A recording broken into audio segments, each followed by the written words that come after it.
Have you ever found yourself looking at a friend or maybe even someone you just hear about who's stuck in a really toxic relationship and you just think to yourself, why is it so hard to just leave? I mean, on the surface, it seems so straightforward, right? But the truth is, it's anything but.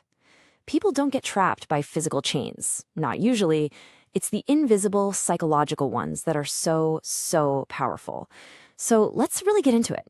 Let's explore the mechanics of how this entrapment actually works. And look, the answer isn't simple, and it's definitely not about weakness. It's actually all about a set of unseen psychological patterns, vulnerabilities, really, that can be completely exploited. Once you start to see these patterns, the whole dynamic begins to make a lot more sense. So where does it all start? Well, it often begins with this retreat inward. We're talking about certain personality traits. A lot of times they're just coping mechanisms we've developed that, completely by accident, create the perfect opening for a manipulator to walk right in. Okay, so let's talk about what's called the avoidant personality. Now, this isn't about being lazy or not caring. Not at all. It's about this really deep, driving need for peace. You know that feeling? Someone with these traits will do almost anything to avoid a fight, to just quiet down all that background noise from little nagging problems. They might even take a financial hit just to make something go away. And yeah, that sounds like a decent way to deal with stress in the short term, but oh boy, does it have a serious downside. Because here's the real danger. That impulse to retreat from every little battle, it almost always leads straight to isolation. And once someone is isolated, they are so much more vulnerable to being manipulated, to being controlled.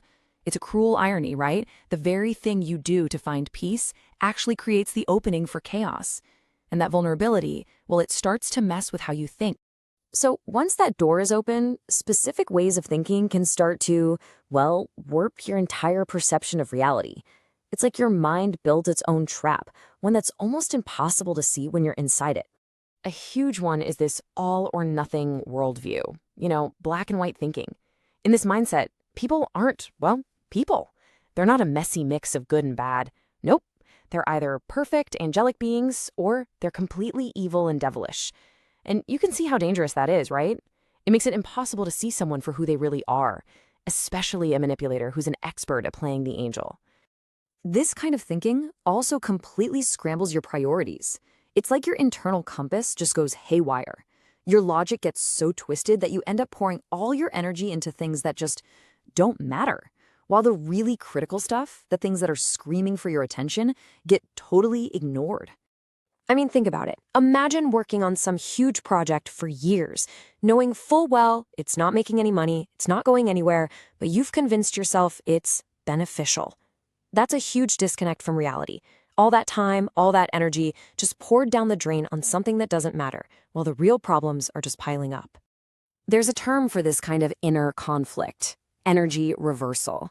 It's when what you show the world is the complete opposite of what's going on inside. So on the outside, you might look calm, pure, totally put together, but inside, you're wrestling with these really heavy, low-level emotions. The source material points to the Hawkins consciousness scale, and we're talking about feelings way down at the bottom, like deep, crippling shame. That gap between the mask you wear and what you actually feel is just agonizing. Okay. So you've got the isolation, the warped thinking, that intense internal conflict. All these vulnerabilities are now in place. The stage is officially set for the cycle of control and manipulation to really begin. And a classic tactic here is what's called the breadcrumb method. It goes like this. The manipulator offers some tiny little gesture, a breadcrumb, to lure you back in. But here is the absolutely devastating part. The victim might actually negotiate. They'll say, "No, I'm not coming back for that crumb, but you know what? I might come back for this one." And just like that, without even realizing it, they've become an active participant in their own manipulation. They've literally handed the manipulator the exact key to their cage. You can just imagine the confusion this causes, right? It leads to this gut-wrenching question: why is my own mind working against me? It feels like a betrayal from within, like you're consciously making choices that you know are just leading you deeper and deeper into the maze. It's this terrifying feeling of being out of control of your own brain. And this feeling actually has a clinical name. It's called learned helplessness. It's a psychological state that happens when you've been through so many negative things you couldn't control that you just give up. You start to believe that you are completely powerless. So even when a door to escape finally opens, you don't even try to walk through it. Why?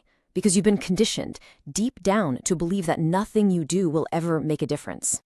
And the real-world effect of this is just staggering. We're talking about a simple task, something that should take maybe an hour to do, getting put off for years.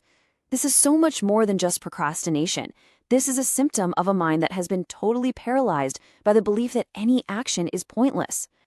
So where do we go from here? How do we make sense of all this? Well, the absolute key, is to stop looking at these as separate individual flaws. We have to start seeing them for what they are, a connected, predictable sequence of psychological patterns. Think of it like a funnel. It all starts at the top, with a very human desire to avoid conflict.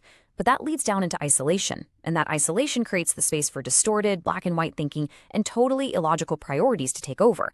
Then that vulnerability gets exploited by manipulation tactics. And finally, all of that cements into this deep, paralyzing state of learned helplessness. You see how each step just leads right into the next? It creates this downward spiral. And that leaves us with a big critical question, doesn't it? When your own mind is working against you, how in the world do you find the way out? I mean, recognizing these patterns is the first absolutely essential step.